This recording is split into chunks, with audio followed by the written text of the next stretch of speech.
लेने के लिए बताइए आपका आज का क्या है। दरबार का तो एक सूत्रीय कार्यक्रम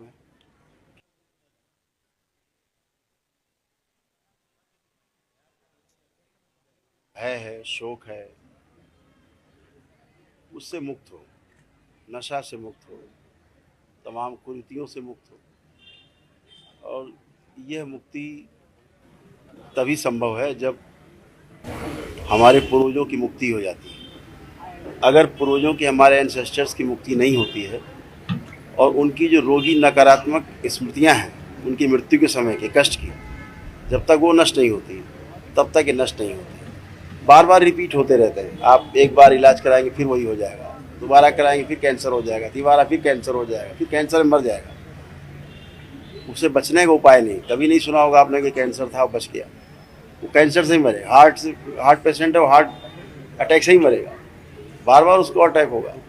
वो स्मृति है जो बार बार काम करती रहती है। तो स्मृतियों को नष्ट करने के लिए वैदिक रूप से दरबार में जो अनुसंधान हुए हैं, वैदिक रूप से पहली बार ऐसा हुआ है कलयुग में कि आपकी रोगी नकारात्मक स्मृतियाँ, आपके पितरों की रोगी नकारात्मक स्मृतियाँ नष्ट होती हैं वैदिक प्रक्रिया से, और आप भी रोग मुक्त, शोक मुक्त और भय मुक्त होते हैं। यही इसको पूरे देश में नहीं, पूरे संसार में लेकर के चल रहे हैं हम लोग।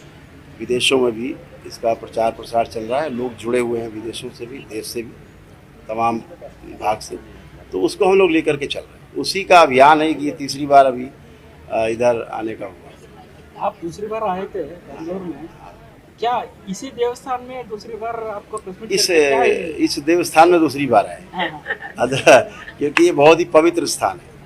हनुमान जी का बहुत ही पवित्र सिद्ध स्थान है। इधर तो जो आता है वो अपने आप मस्ती में रहता है। क्या इतना टेक्नोलॉजी होने के बाद आपकी तरह साधु संतों का ये वैदिक धर्म तो परंपरा इलाज करके क्या आपका मन में टेक्नोलॉजी आई कहाँ से है? किधर से है टेक्नोलॉजी? ये जो टेक्नोलॉजी आज इसको ये विकास कह रहे हैं, आज हमने ये जान लिया, अभी ये जान लिया, अब ये जान गए। सनातन धर्म में तो सारा जान के बैठे हुए हैं, पूरा जान के बैठे। इलाज सभी हाँ, कोई भी जाति धर्म का हो, उससे कोई मतलब नहीं है। जो विधि का पालन करेगा, नियम का पालन करेगा, वो रोग मुक्त और भय मुक्त और शोक मुक्त होगा। अभी आप देखेंगे हवन के बाद यहाँ जितने भी लोग कष्ट में हैं, अभी कष्टों से मुक्त मिलेंगे आपको सारे। अभी लोगों की इतना तंत्र मंत्र में जगह देखने के आपकी तरफ से क्या इधर चलता रहता है होम हवन? देखो, तंत्र मंत्र को बड़ा अलग रूप से लिया गया है। लोगों ने टोना टोटका को तंत्र मंत्र मान लिया। जो टोना टोटका, जादू टोना, झाड़ फूक करते हैं, ये इन लोगों का बहिष्कार होना चाहिए। इन लोगों का समाज में कोई स्थान नहीं है। ये लोगों को बेवकूफ़ बनाते हैं और स्वयं भी बेवकूफ़ हैं। तो अपने को, उनका मति भ्रष्ट है, दूसरे का भी मति भ्रष्ट करते हैं। मैंने आपको बताया कि बिना पितृ मुक्ति हुए, बिना पूर्वजों की मुक्ति हुए, बगैर उनके नकारात्मक रोगी स्मृतियाँ मृत्यु के समय की नष्ट किए, आपके तमाम जन्मों जन्मों की मृत्यु के समय की रोगी नकारात्मक स्मृतियाँ रहती हैं हमारे चित्त में, हमारे कारण शरीर में। वो जब तक नष्ट नहीं होगी वैदिक रूप से, कष्टों में आदमी बना रहेगा। इनके हटते ही आदमी कष्टों से मुक्त हो जाता है। बहुत सिंपल है और कोई तरीका नहीं है। झाड़ फूक, टोना टुटका, ये लोगों को बर्बाद करते हैं, कष्ट में लाते हैं और कष्ट बढ़ाते हैं। यहाँ जितने लोग कभी गए होंगे झाड़ फूक, टोना टुटका में, उन्हें उस समय लगा होगा हाँ कुछ हुआ, लेकिन उसके बाद और कष्ट में चले गए।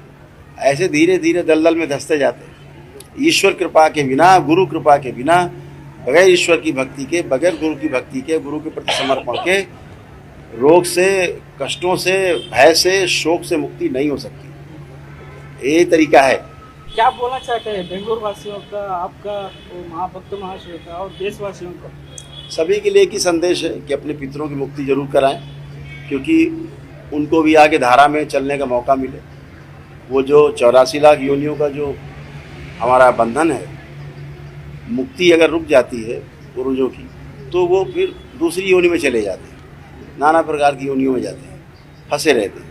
तो अगर वो 84 लाख योनियों के जन्म मरण के बंधनों के चक्र में चले जाए, उस मुक्ति की बात हो रही है। यानी प्रेत योनि बोलते हैं उसको। प्रेत योनि का अर्थ ये नहीं कोई भूत प्रेत होता है। प्रेत योनि का अर्थ होता है जैसे प्लेटफॉर्म पे खड़े होकर के आप अपनी ट्रेन का इंतजार कर रहे हैं, तो आपका अपना ट्रेन आया, बैठ गए, चले गए। वो plate just like a platform. प्रेत एक भाव है, कोई व्यक्ति नहीं है कि आपको खा जाएगा। वो एक भाव है।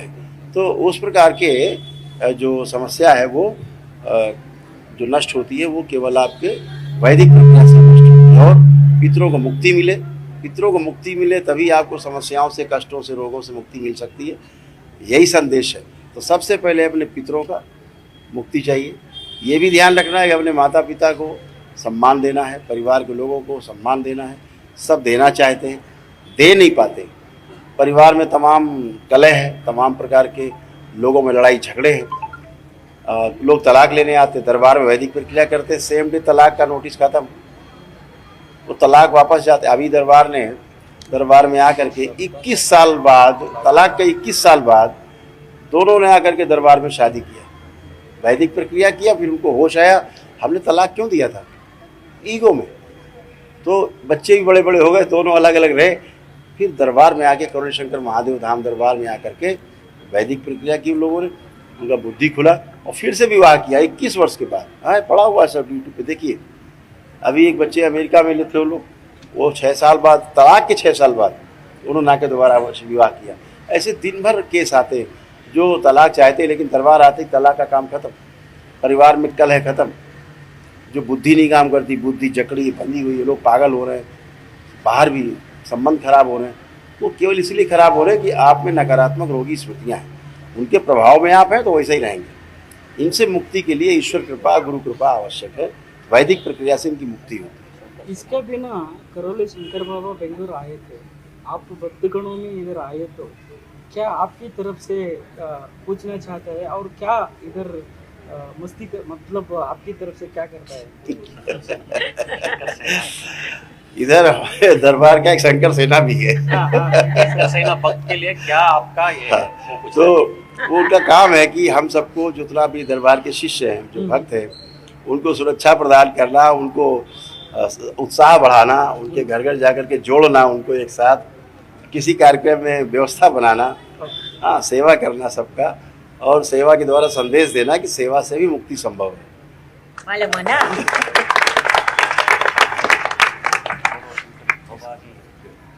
यहाँ अभी हम लोग you see the power of the वैदिक प्रोसेस हवन. After the havan is complete, the same people will ask to get up, and the same people will say we have nothing now.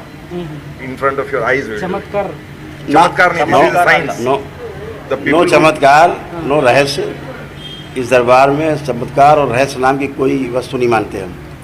संसार में कोई रहस्य होता नहीं, कोई चमत्कार होता नहीं, जो होता है नियम से होता है।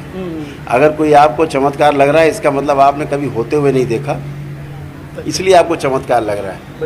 आप उस विधि को नहीं जानते, इसलिए आपको रहस्य लग रहा है।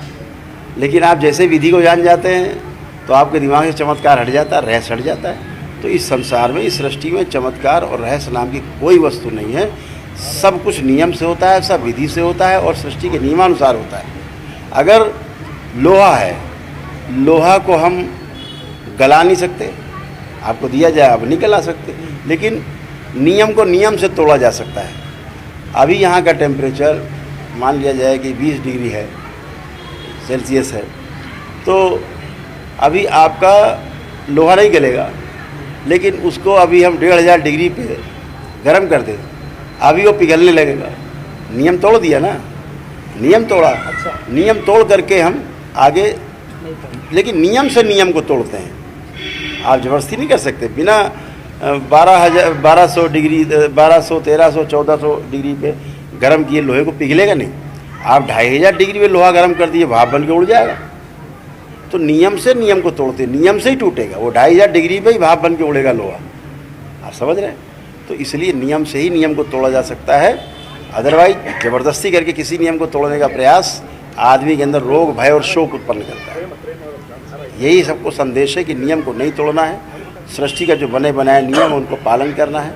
अपने गुरुओं के द्वारा जो दी गई हमारे को व्यवस्था है, जो उनकी वाणी है, उन पे अमल करना है। अपने देवी देवताओं पर, अपने ईश्वर पे, अपने गुरु पे विश्वास करना है और मस्ती में रहना है। यही एक तरीका है, दूसरा कोई रास्ता नहीं।